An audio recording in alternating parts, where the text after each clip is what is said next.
the way I see my company is at the level that my mindset and my knowledge is. If my mindset and my knowledge is here, my company's growth is going to be here. If my company begins growing faster, then I'm going to kill it myself. I'm going to destroy it. So I have to grow myself faster than my company to be able to grow my company. Welcome back to the Outsourcing Scaling Show. Today, my guest is Daniel Marcos. Daniel, how are you doing today? Awesome, David. Thank you very much for the invitation. Awesome. Well, we're excited to have you. For those of you that don't know, Daniel is the co-founder and CEO of the Growth Institute, the leading online executive education company for C-level executives and fast-growing firms. He's a keynote speaker and a CEO coach with a mission to help 1 million entrepreneurs scale their companies faster and with less drama. And if you know me, I'm all about less drama. So I'm excited to talk to you. And I always want to talk to people that can go more high level, because I feel like we talk a lot about working with, let's say, a VA for the first time or hiring for the first time or your first 1 million. But I'm excited to talk to you about bigger companies, CEOs really scaling bigger businesses. And we'll do all of that. But let's take a gigantic step back. I want to hear your story, starting with what it was like growing up. Were you a straight A student? Were you a rebel? Did you always know you wanted to be an entrepreneur? So grew up in Mexico City. I was born in Monterrey on the north. My father worked for government 30 years, so we had to move to Mexico City. And I was a really bad student. Indeed, I failed ninth. What is it? Yeah, ninth, first grade of high school. I had to redo it. And then I went to a school that you could get more classes than a grade. So I did it again in 2.5 years. But I had a failed year in the middle. And then I lived in Hong Kong for a couple of years, in London for a year, went to college back in Mexico. And I kind of so-so in college. But the thing is, I always had a business. When I was 8 years old, I built my first business. And then at 10, I had an aquarium. I put a wall in the middle of my parents' garage and put an aquarium on one side, and the other side was the garage. So I did all these kind of things. So I really never dedicated myself to study because I was an entrepreneur. So I was very very young. So I grew up in Mexico City and then moved to the US 50 years ago. And now I live in Toronto, in Canada. Awesome, man. What was your first entrepreneurial journey? Walk us through that. So the first one, I had two cousins, very entrepreneurial, in Monterrey. They opened this aquarium and they figure out a way. They had these like tanks where they really were producing a lot of fish. So these small fish that you have in your aquariums, instead of buying them and selling them in an aquarium, they figure out how to grow them. So I built one of that, and I was like doing wholesale of fish, let's say, when I was like 9 or 10 years old. That was my first business, loved it. Of course, it was a mess. We didn't do anything right, but that's what I spent all my afternoons. I went to school, came back, never did homework, and just did my aquarium. And then I sold T-shirts, and I did an auto detail van. Just a quick story. In Mexico City, 1 day a week, you could not use your car because of pollution. So you have your car parked for a day. So we did a van with water and electricity and all kinds of things. So whenever you go to work and your car stayed home, we go to your house and really clean it and let it be like new. So that was my first, like, let's say, real business. And then my went to college and everything, worked in Hong Kong for a couple of years, and then came back to do my first real business. This was 1999, internet time. So I built the first financial website for the Mexican market. So whenever you could buy stock and all that in games.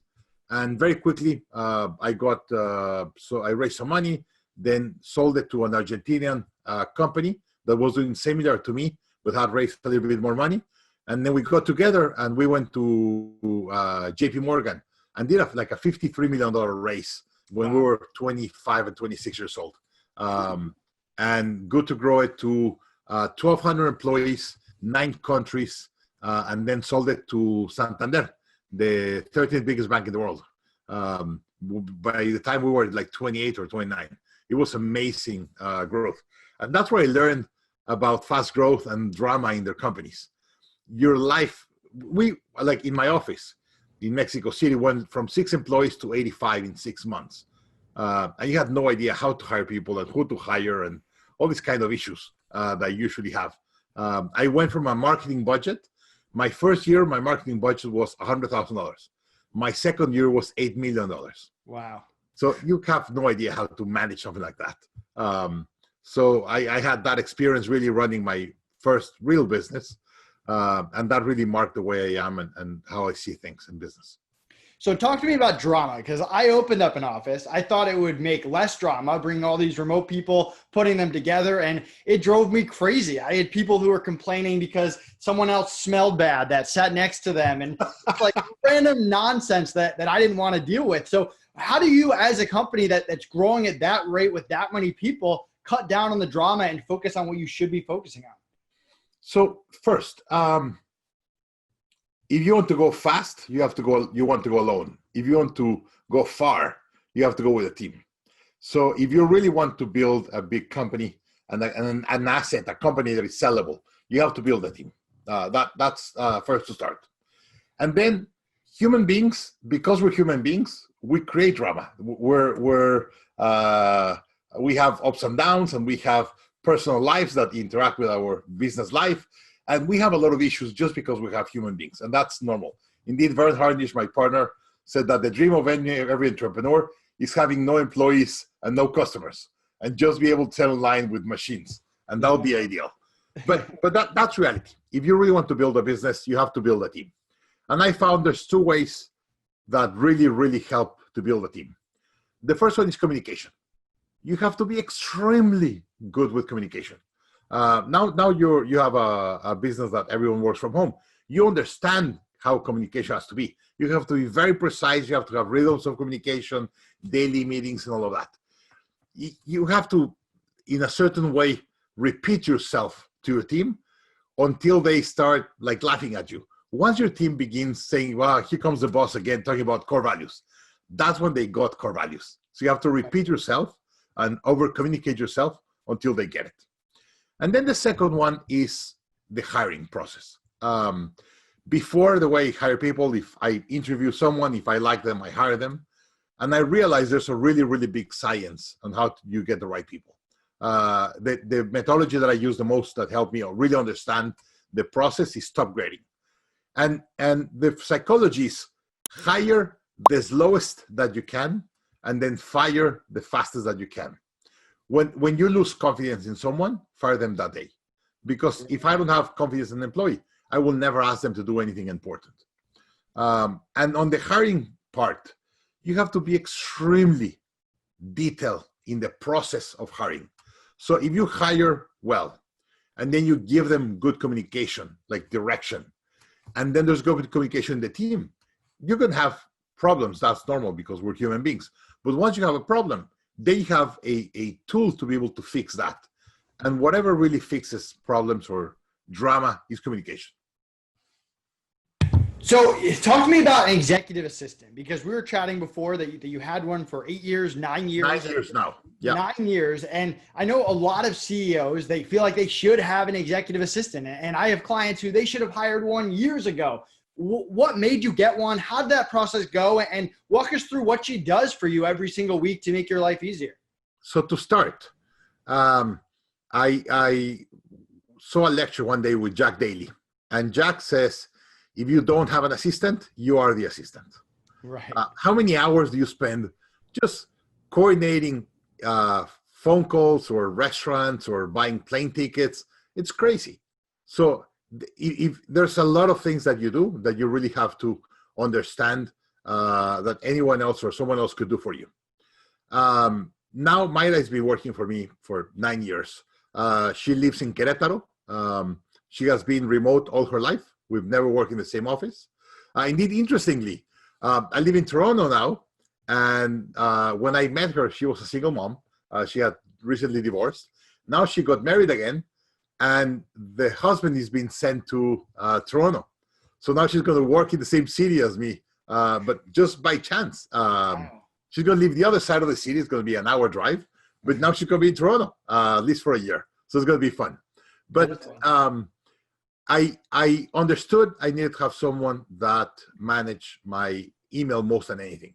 I have a big email problem. I probably get 300 or 400 emails every day. A lot of clients asking for things, and hey, let's set up a meeting or a call or a podcast or whatever. And I got Gmail, and she has access to my Gmail. Today, probably 5 or 6 of my employees respond emails from my email every day. I probably respond 10% of my emails. All the other 90% are responded by someone else. Sometimes they tell you they're them, and sometimes they don't even tell you. People say like, yeah, thank you for the information. No, what do you mean? Yeah, I emailed you and you sent me this. Oh, okay, great. I don't remember. So they do a lot of my email. Let's talk about that before we keep going, because I think that's where a lot of people get scared. I have VAs. I probably have 12 VAs that cover my email. They don't pretend to be me. I have a rule that they can't pretend to be me. But they're in there, and just like you, about 10% of the emails, maybe a little less, get forwarded to me. They know which ones to escalate. How did you overcome that fear? How did you set up a system where emails aren't getting missed, where you don't lose that client experience that they would get if you were answering every single one? So you don't start 100%, just say, here it is, right? There's a graph the other day I heard or I saw that you have to give someone knowledge and then give them a little bit of control, and then more knowledge and then control, knowledge, control, knowledge, control. If you give a lot of control without knowledge, you'll make a disaster. Right. A lot of knowledge with no control, and the person's going to be desperate. So you have to do little by little. And he was at the beginning saying, hey, go to my email and delete all the things that we don't need, right? As an example, before I didn't allow her to delete. She had to send to a folder, and I used to go to that folder and review and make sure whatever she was deleting was correct. So things like that, we've been doing a lot.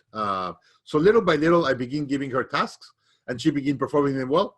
And by the way, have she made sometimes mistakes? Oh yeah. It's like there's sometimes people email me and say, hey, your assistant is responding and you're not responding, and they get mad. But for one person that gets mad, 10 other or 50 other got served faster and better. So if you want to be perfect or you want them to be you, it's impossible. That's never going to happen. But here's one thing that is important. When I hire Mayra, Mayra had recently divorced, had a daughter a couple of years. And I came to her and said, hey, I need an assistant, but here's the contract. I need you to at least work for me for 10 years as my executive assistant. Wow. And she said, 10 years? And I was like, yeah. I said, you have a daughter, 2 years.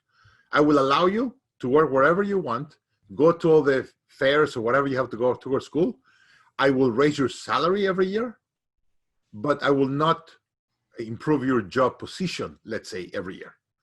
But these 10 years that you have to be close to your daughter and flexible, I will allow you to have that flexibility and the income that you need to work from home. And she said, okay, I'm in. And that was it. And like a marriage, we've had fights. We've had several big fights. But because we're committed for 10 years, we have to sit down and figure out. We have to sit down and resolve it. So we've been times that if we didn't have the agreement of 10 years, oh my God, I would have killed her. And she would have probably killed me. But we have to sit down and say, hey, you know what? This didn't work, was a mistake. How can we fix it and solve it? And that's been very, very powerful for us. We had a verbal commitment of at least 10 years. And we're 9 years into it. And it's been great up to now. And with time, I've been allowing other employees in my office to get into my email and start doing things. So we have learned together, little by little, how to work and do more things.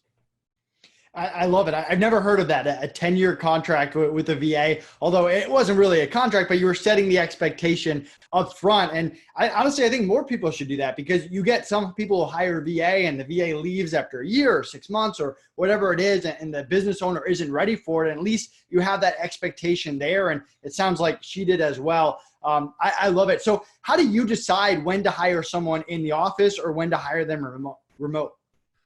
So I am a coach. I do a lot of coaching, and I travel a lot. I probably travel 250,000 miles a year.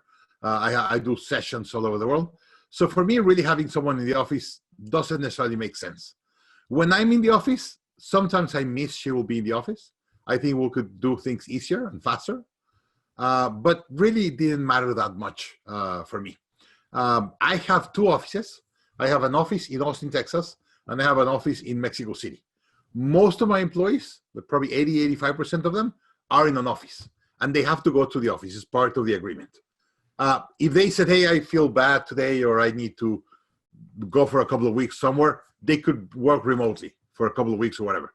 But mostly, they have to be in the office. In the case of Mayra, that is my assistant, it doesn't matter because she has to, indeed, I prefer that she's not in the office because she's not distracted by any of the issues in the office. And she's really focused on answering my emails, phones, whatever I ask her to do, that is my personal things to do. So it works great. And whenever I have an issue, I said, hey, Mayra, I need you to go to the office. And she sometimes go to the office for 2 or 3 days and takes care of things at the office. Let's talk about CEOs. So you work with a lot of CEOs, and let's say a CEO comes to you and they want to scale their business from 1 million to 5 million, from 5 million to 15 million, whatever it is. Where do you begin? What is the process that you put them through to help them be able to scale and grow? So first, they have to have a CEO system. And let me take a couple of steps back. So I go to a company and say, okay, show me your systems. And they say, well, this is my accounting system and my customer support system and my manufacturing system. And I'm like, great, what's your CEO system? I said, what do you mean? Like, how do you take decisions? What's a system that you use yourself to be a great CEO? And people said, like, well, I just do it. And what do you mean you just do it? Like, you're so intelligent that you have the best way to be a CEO, and you have to hire systems and procedures for everything else in your business. So I really push them to build a CEO system. The one I use, it's called Scaling Up by Vern Harnish. Vern is my mentor, my partner today. He was my mentor before. I hired him as my coach and significantly helped me understand what is to be a CEO. And this is something important. When I built my first online business, the financial website, we agreed to partner 4 friends from college. And one day we said, hey, let's go to a cafe to really agree to move forward. So we went to a cafe and spent probably 5 or 6 hours agreeing on what we're going to do and the business and all that. And by the end of the 5 hours, we were already ready to start. We have agreed how much money was going to invest, what was the business model, all that. And then a friend said, hey, let's agree who's going to do what. And we're like, great, that's a great idea. So a guy said, hey, I worked at Lehman Brothers for 2 years. I know most about finance than all of you guys, so I'll be in charge of the financial product, but also I'll be the CFO. Perfect. And the guy sitting in front of me said, hey, when I went to college, I studied electrical engineering, and I know a lot more about technology than you guys, so I'll be the CTO. Great. And the guy to my right said, hey, my father organizes concerts, and I know how to do some marketing and sales, so I'll be head of sales and marketing. And then they look at me and said, and what are you going to do? And I was like, wow. Like, so I look at each one, and those were the 3 most important pillars of the company, and they were already taken. So I said, great, I'll be the CEO. And they said, what do you mean? And I was like, one has to be the CEO. One has to take decisions and be the director. And they look at each other and said, okay. And that was it. So no one really prepares you to be a CEO. Like, whenever you're thinking about your business, like you were thinking of how to hire better executive assistants and how we're going to get clients and how we're going to charge them. And you never think, I'm going to be a CEO. Like, how do I become a great CEO? No one really prepares you. One day you could not sleep at night because you're really worried about something, and you realize you're a CEO for the first time. So being a CEO, you have to take it like any other position. You have to train, learn by it, and then build a system and a procedure to become a great CEO. For me, that's it. Books. I've been a reader for 20 years. I probably read a book a week for the last 20 years. Wow. And I just became a reader. Today I do a lot of audio. I travel a lot, so I'm on the road a lot, so I have audiobooks.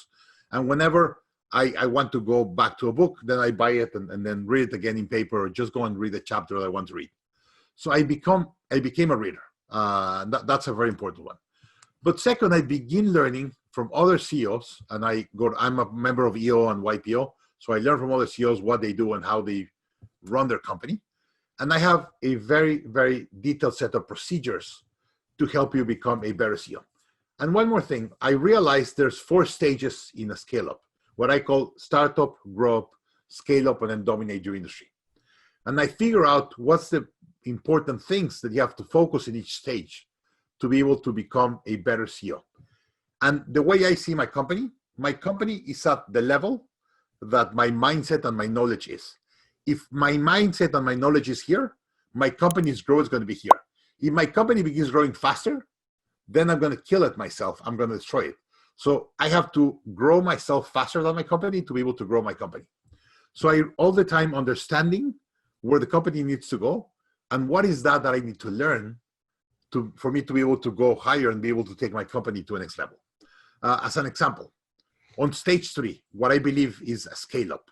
Stage 1 is a startup, stage 2 is a grow up. Imagine you're a baby, kid, adolescent, and adult.